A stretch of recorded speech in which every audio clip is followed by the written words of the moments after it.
सगळ्यांना तर आज आहे 26 जून आणि माझा वाढदिवस. सगळ्यांनी कालपासूनच रात्री 11 पासून शुभेच्छा दिल्या आणि त्याबद्दल तुमचे मनापासून धन्यवाद.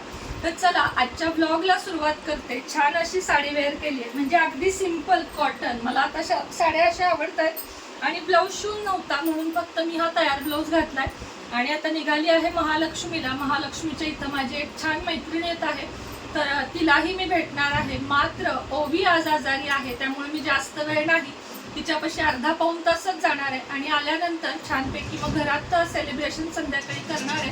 बाहेर छान जेवायला जाऊ तिघं जण आणि ओवी मला आज ओवाळणार आहे, ओवी आणि अखिलेश. तर हे माझ्यासाठी यावर्षीचं स्पेशल गिफ्ट आहे की माझी मुलं मला ओवाळणार आहेत आणि याशिवाय मला काही नकोय सुद्धा आयुष्याकडून.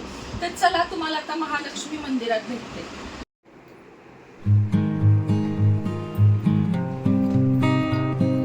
तर चला आता जाऊया महालक्ष्मीला, कारण आज दर्शन हे झालंच पाहिजे. थोडा फोन हल्ला, सॉरी.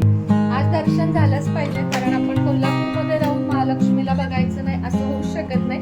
आणि तिथं मैत्रीण पण आली आहे, ओवीला नाही कारण माझ्या बाळाला आज बरं नाहीये, त्यामुळेच मी लगेच परत येणार आहे, म्हणजे अर्ध्या तासातच परत येणार आहे. बघा तिला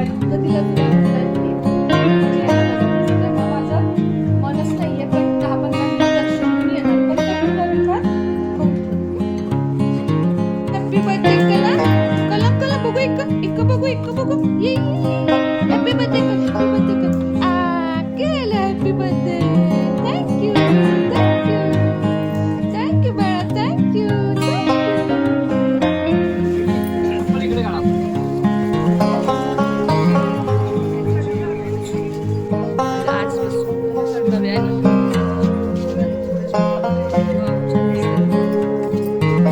आम्ही कसं सर ही माझी सुद्धा माझा वाढदिवस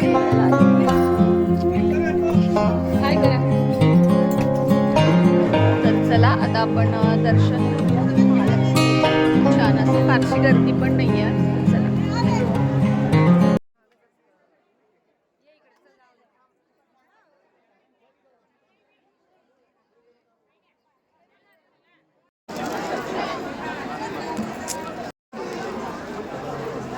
इकडे चला.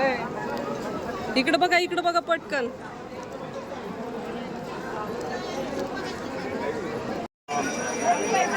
बॉक्स वालाच मिळणार ना, तर ते लाईटीवाला तिथे आपण काय लाईट कनेक्शन करतो.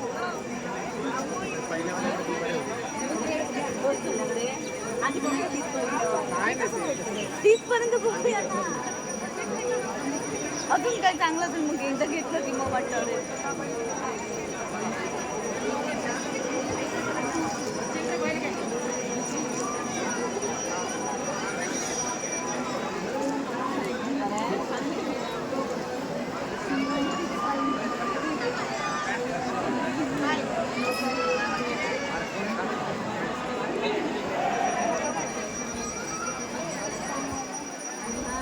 छोटा पड़ा या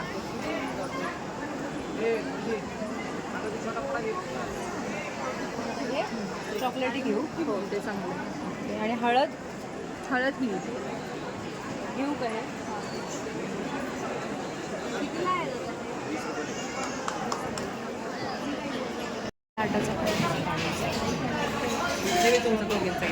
तर चला आता संध्याकाळ झाली. सकाळी लक्ष्मी मंदिरातून आले, महालक्ष्मी मंदिरातून. त्याचप्रमाणे काल तुम्ही हा व्हिडिओ 27ला म्हणजे उद्या बघाल. अन्नछत्रामध्ये इतका सुंदर महाप्रसाद होता, मग तिथं थोडीशी देणगी म्हणून दिली, कारण आपण 1 रुपया पण न देता जेवायला पण बरं वाटत नाही आणि वाढदिवसाचं म्हणून मला काहीतरी करायचंच होतं. मग थोडी दक्षिणा तिथं दिली आणि त्यानंतर मग कांचन तिथल्या तिथं स्वारगेटवर गेली. अखिलेश मला न्यायला आला, मी घरी आले, कारण ना माझं निम्म्याच्या वर लक्ष ओवीमध्ये होतं आणि अखिलेश पण जेवला नव्हता. त्याला वाटलं की आई जेवायला येईल आणि आम्ही महाप्रसाद घेतला. बाहेर जेवायचं ठरलं होतं, पण कंचन आणि अजून एक फ्रेंड होती, ती म्हटली नाही आपण आज महाप्रसाद घेऊया. मग छान असा, खरंच सांगते की वाढदिवसा दिवशी, म्हणजे मी कोल्हापूरमध्ये येते त्याला बरेच वर्ष झाले, पण मला महाप्रसाद मिळतो हेच माहीत नव्हतं आणि बरोबर वाढदिवसा दिवशी म्हणजे काल मला तो मिळाला. खूप छान वाटलं. आज म्हणजे तुम्ही हा व्हिडिओ उद्या बघत असाल. मग महाप्रसाद घेतला, नंतर ना आमची चप्पलच गेली होती, पण मी म्हटलं माझी गेली तरी चालेल, उलट चांगलं आहे, पण खूप वेळानं सापडली. का सांगते मी, कारण तिथं गेल्यावर चप्पल स्टँड आहेत प्रॉपर महालक्ष्मी अन्नछत्राच्या इथं, तिथंच चप्पल काढा, दुसरीकडे कुठेही काढू नका. मग तिला रिक्षात बसवून दिलं, पुन्हा माझा चष्मा विसरला, पुन्हा आम्ही मागं गेलो, चष्मा घेऊन आलो. मग आल्यावर थोडा वेळ आराम केला आणि आता ना मला एक कुठलं तरी महाराजांचं मंदिर अखिलेश दाखवणार आहे. मी इथला मठ केंद्र सगळं, मठ नाही केंद्र वगैरे पाहिलेलं आहे, पण आज नवीन कुठलं तरी ते गळा भेट म्हणून आहे ना स्वामींचं मंदिर, तिथं जायचं होतं. पण त्याची वेळ कळली 8 ते 8:30 संध्याकाळी, मग खूप उशीर होईल. घरी येऊन परत मग जेवूनच आता घरी यायचं आहे, त्यामुळे मग दुसऱ्या मंदिरात चाललो आहोत. तर मी तुम्हालाही दाखवेन जर तिथं शूटिंगची परवानगी असेल तर. आणि तुम्ही दिलेल्या भरभरून प्रेमाबद्दल, अजून बऱ्याच जणांना मी व्हॉट्सअप रिप्लाय दिलेले नाहीत, खूपच प्रेम आलं मला तुमच्याकडून. आशीर्वाद तुमचे असेच राहू दे. आणि आता सुनेत्रा लाईफस्टाईलला पण तुम्हाला प्रेम द्यायचं आहे. 10 मिनिट मला रोज याच्यात पण सहन करा असं म्हणेन मी खरं तर. आणि चला आता तुम्हालाही माझ्याबरोबर नेते. आणि हो, ओवीची अपडेट म्हणाल तर ओवी आता बरी आहे, म्हणजे पूर्ण तिचं ते पोटाचं कवर होत आलेलं आहे, तरी पण हलका आहारच देणार आहे तिला. आत्ता थोडंफार जे जेवल तेवढंच बाहेर.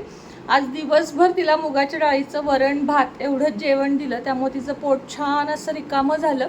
आणि बहुतेक फक्त शाळेतलं, घरातनं ती पाणी नेतेच अगदी ॲक्वाचं, पण शाळेत तिनं पिल्यामुळे तिला असं झालं.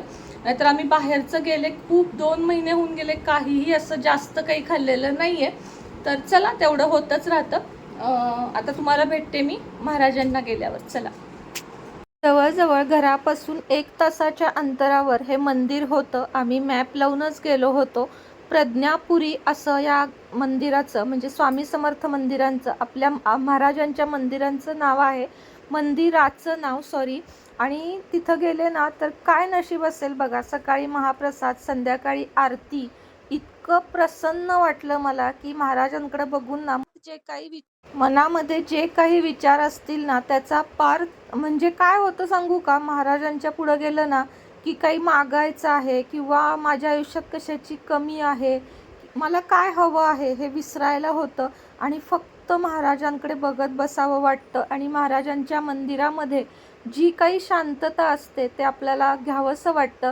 त्यानंतर नैवेद्यममध्ये जेवणासाठी गेलो. आता कोल्हापूरमधलं नैवेद्यम बऱ्याच जणांना माहिती असेल, इतकं सुरेख सात्विक भोजन असतं की आपल्याला खाताना कधी ठसका उचकी लागणार नाही. खूप तिखट नाही, खूप अगदी आळणी नाही, असं खूपच छान जेवण असतं. आणि स्वीटमध्ये ना तिथं ॲपल क्रीम म्हणून एक पदार्थ होता, तो खूप छान होता. त्यानंतर दहीवडा होता, फुलके, पुरी, पनीरची भाजी, मसूर, जिलेबी होती, कटलेट होते. आणि घरी आल्यावरचं माझं हे सरप्राईज म्हणजे पहिल्यांदा आयुष्यात मला दोन्ही मुलांनी छान असे ओवाळले. आणि खरं सांगू, ह्याच्यापेक्षा माझ्यासाठी महत्त्वाचा दिवस कोणताच असू नये. माझ्या या 2 मुलांसोबतच माझं हे छोटासा संसार आणि छोटंसं आयुष्य मी खूप सुखात घालवत आहे. आणि मी खरंच आता मनापासून आनंदी आहे. जर स्त्रियांना असं वाटत असेल ना की आपण एकट्या राहूच शकत नाही किंवा जगण्यासाठी नवराच लागतो किंवा कितीही अपमान सहन करून तिथेच राहा, तर मी त्यांना नक्की सांगेन की नाही, आपलं स्वतःचं विश्व तयार करा, पायावर उभं राहा, कमवा. आणि काही झालं तरी आपला स्वाभिमान कधीही कुणासाठी घालवू नका. कारण ज्या मुलांना मी हाताला धरून शिकवलं तीच मुलं आज माझ्यासाठी सगळ्या गोष्टी करायला तयार आहेत. कालही अखिलेश मला म्हटला की आता आई बास, आता मी आहे तुझ्यासाठी. चला तर मग बाय.